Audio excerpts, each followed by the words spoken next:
നിങ്ങളുടെ favourite shows ഇനി ഒരിക്കലും മിസ്സാവില്ല. ഇപ്പോൾ C5 കാണും നിങ്ങളുടെ ഫേവറേറ്റ് ഷോസ് തികച്ചും സൗജന്യമായി. അമ്മ അത്താഴൊക്കെ എടുത്തു വെക്കേ, ഞാൻ എല്ലാവരെയും വിളിച്ചുകൊണ്ടുവരാം. ഇന്ന് നമ്മളെല്ലാവരും ഒന്നിച്ചിരുന്ന അത്താഴം കഴിക്കുന്നത്. എന്താ ഇങ്ങനെ നോക്കുന്നേ? അല്ല, നീ നേരത്തെ പറഞ്ഞ വട്ടേ എനിക്കാണോ നിനക്കാണോ എന്ന് നോക്കിയതാ. അമ്മയുടെയും അച്ഛന്റെയും വിശ്വാസം നേടിയെടുത്തേ പറ്റൂ. അതിന് കുറച്ച് പണം ചെലവാക്കിയേ പറ്റൂ. അമ്മേ, അച്ഛനോട് പറയണം, വീട്ടു ചെലവിനുള്ള പണമൊക്കെ ഞാൻ തരുന്നുണ്ടല്ലോ. അതുകൊണ്ട് കാര്യങ്ങൾ മുന്നോട്ട് നീങ്ങുന്നില്ലെങ്കിൽ കുറച്ചധികം പണം കൂടി തരാൻ ഞാൻ തയ്യാറാണെന്ന് പറയണം. അതല്ല, വീട്ടു ചെലവ് മുഴുവനും ഞാൻ വഹിക്കണമെങ്കിൽ അതിനും ഞാൻ തയ്യാറാണ്. ഇത്തരം വാഗ്ദാനങ്ങളൊക്കെ കേൾക്കാനേ നല്ല സുഖമുണ്ട്.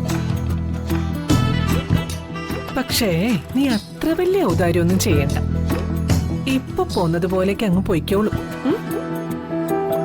നിന്റെ കൂടെ പറപ്പില്ലേ എന്റെ മൂത്ത മോള് വസന്ത, അവളുടെ വാദങ്ങളൊക്കെ നീ ശരിക്കും കേൾക്കുന്നുണ്ടല്ലോ. അത് കേട്ടേ സ്വന്തം അച്ഛനമ്മമാരുടെ തലയില് ചുറ്റിക പയക്കാതിരുന്നാ മതി. ഇതിനിടെ അവളുടെ പേര് നിന്നമ്മേ വലിച്ചഴക്കുന്നത്. അത് വിട് അമ്മേ. പിശുക്കന്റെ വാഗ്ദാനമായിട്ട് എന്റെ വാക്കുകളെ അമ്മ കാണരുത്. ഞാൻ ആത്മാർത്ഥമായിട്ട് പറയാ, അച്ഛന്റെ ഏറ്റവും വലിയ സ്വപ്നമില്ലേ 3 നില വീട്, ഇപ്പോ അതിനെക്കുറിച്ചൊന്നും കേൾക്കുന്നില്ല. കൊള്ളാം.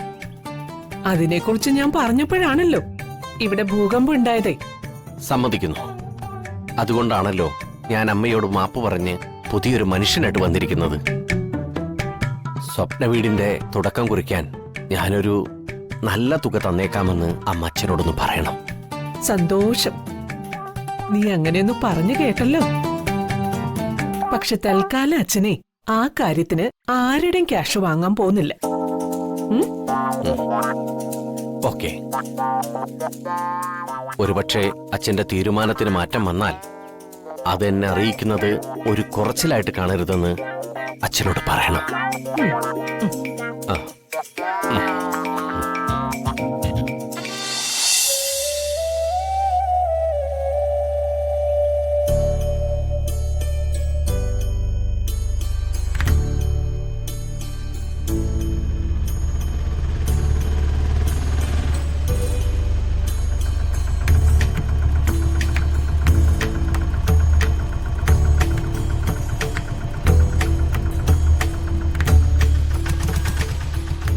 അതെ, എടാ ഞാൻ അങ്ങോട്ട് വിളിക്കാം. വന്ദനേച്ചി എന്താ ഇവിടെ? ഞാൻ അത്യാവശ്യമായിട്ട് ഒരിടം വരെ പോവായിരുന്നു. അപ്പോഴാ സജിത്ത് ഇവിടെ നിൽക്കുന്നത് കണ്ടത്. എനിക്ക് ശ്യാമിനെ ഒന്ന് കാണണം. ചേച്ചി, ശ്യാം ഇപ്പൊ കോളേജിൽ വരാറില്ല. വരാറില്ലേ? ഇല്ല, അവനിപ്പോ കോളേജിൽ വന്നിട്ട് കുറെ ദിവസമായി. എന്താ കാരണം? ശ്യാം അങ്ങനെ ക്ലാസ് മുടക്കുന്ന ആളൊന്നും അല്ലല്ലോ. അറിയില്ല ചേച്ചി, ഫോൺ വിളിച്ചപ്പോ സ്വിച്ച് ഓഫാ. വീട്ടിലേക്ക് ചെല്ലാന്ന് വെച്ചാ അവന്റെ അച്ഛന് ഞങ്ങൾ ഇഷ്ടമല്ല. വീടിന്റെ പരിസരത്ത് പോയി കാണാന്ന് വെച്ചാ അവൻ വീട്ടിൽ നിന്ന് ഇറങ്ങുന്നുമില്ല. വർഷയുടെ കല്യാണത്തിന് ശേഷം ചേച്ചി അവൻ തീരെ കോളേജിൽ വരാതായത്. ഞങ്ങൾ വിളിച്ച ഫോൺ കൊടുക്കില്ല. വർഷയുടെ കല്യാണ ശേഷമാണ് വരാത്തതെങ്കിൽ അതിന് തക്കതായ കാരണം കാണും. ഒരുപക്ഷെ വർഷയെ കല്യാണം കഴിക്കണമെന്ന് അവൻ ആഗ്രഹിച്ചു കാണും. ചേച്ചി എന്താ ആലോചിക്കുന്നത്? ഒന്നുമില്ല. എനിക്ക് ശ്യാമിന്റെ ഫോൺ നമ്പർ ഒന്ന് തരൂ? തരാം ചേച്ചി.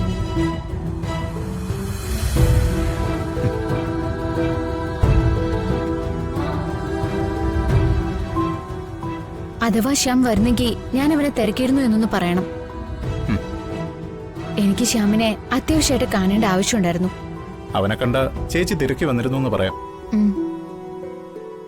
ചേച്ചിക്ക് സുഖാണോ? സുഖം. സജിത്തിന്റെ നമ്പർ കൂടി ഒന്ന് തരൂ? പറയാം ചേച്ചി.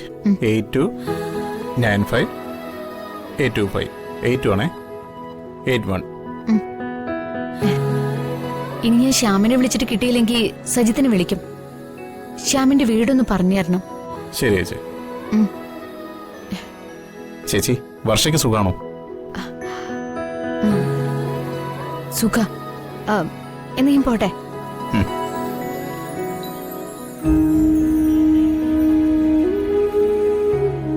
വർഷയ്ക്ക് സുഖമാണോന്ന് ചോദിച്ചപ്പോ വന്ദനേച്ചിയുടെ മുഖം അങ്ങ് വാടിയല്ലോ. ഇനി ശ്യാമിന് വർഷയോട് സ്നേഹമായിരുന്നെന്ന കാര്യം അറിഞ്ഞാണോ? അന്ന് കല്യാണത്തിന് വന്ന എല്ലാവർക്കും മനസ്സിലായിട്ടുണ്ടാവും. പിന്നെ ആ വന്ദനേച്ചിക്ക്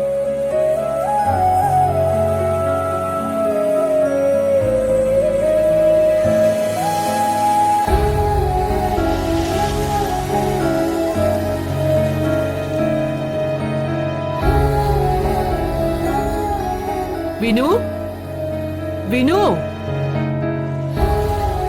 ആര് കേൾക്കാൻ? അത്താഴം കഴിക്കാൻ ഇനി ഞാൻ ഓരോരുത്തരെയും പോയി വിളിക്കണം. നടുവേദന എടുത്തിട്ട് വയ്യ. ശ്ശോ, സുചിത്ര ചെയ്യുമ്പോ ഇതിന്റെ പാടറിഞ്ഞില്ല. വിനു,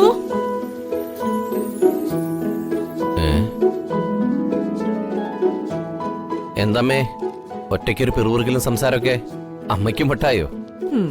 മട്ടായില്ലെങ്കിലല്ലേ അത്ഭുതമുള്ളൂ. സമയത്തിനനുസരിച്ച് നിറം മാറുന്ന ആളുകളോടൊപ്പം അല്ലേ എന്റെ സഹവാസം. സുചിത്രയുടെ അമ്മേ? ഓ, സുചിത്ര അടുക്കളയിൽ ജോലി ചെയ്യുന്നുണ്ടോന്ന് നോക്കാൻ വന്നായിരിക്കും അല്ലേ? എന്താ അമ്മ ഇങ്ങനെ? ഞാനപ്പോഴൊരു പൊട്ടത്തരം പറഞ്ഞു എന്ന് വെച്ച് അമ്മ അതിൽ പിടിച്ചിരിക്കുക. അത്താഴം റെഡിയല്ലേ? അത്താഴൊക്കെ റെഡിയാ. ആ, അമ്മ അത്താഴൊക്കെ എടുത്തു വെക്കേ, ഞാൻ എല്ലാവരെയും വിളിച്ചുകൊണ്ടുവരാം. ഇന്ന് നമ്മളെല്ലാവരും ഒന്നിച്ചിരുന്ന അത്താഴം കഴിക്കുന്നത്. എന്താ ഇങ്ങനെ നോക്കുന്നേ? അല്ല, നീ നേരത്തെ പറഞ്ഞ വട്ടേ എനിക്കാണോ നിനക്കാണോ എന്ന് നോക്കിയതാ. ഇവിടെ ആർക്കും ഒരു വട്ടുമില്ല. നമ്മൾ പഴയതുപോലെ ഒരുമിച്ചിരുന്ന് ആഹാരം കഴിക്കുന്നു, അത്രേ ഉള്ളൂ. അമ്മ ആഹാരം വിളമ്പാൻ നോക്കിയേ, ഞാൻ പോയി എല്ലാവരും വിളിച്ചോണ്ട് വരാം.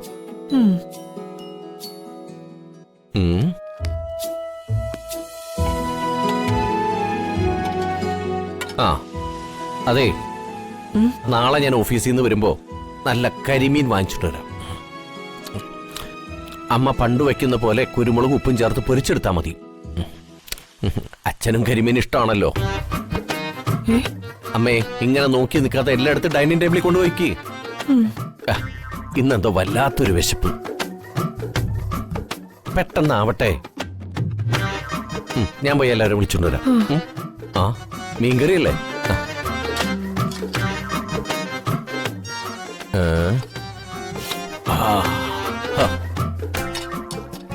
എന്തൊരു മണം.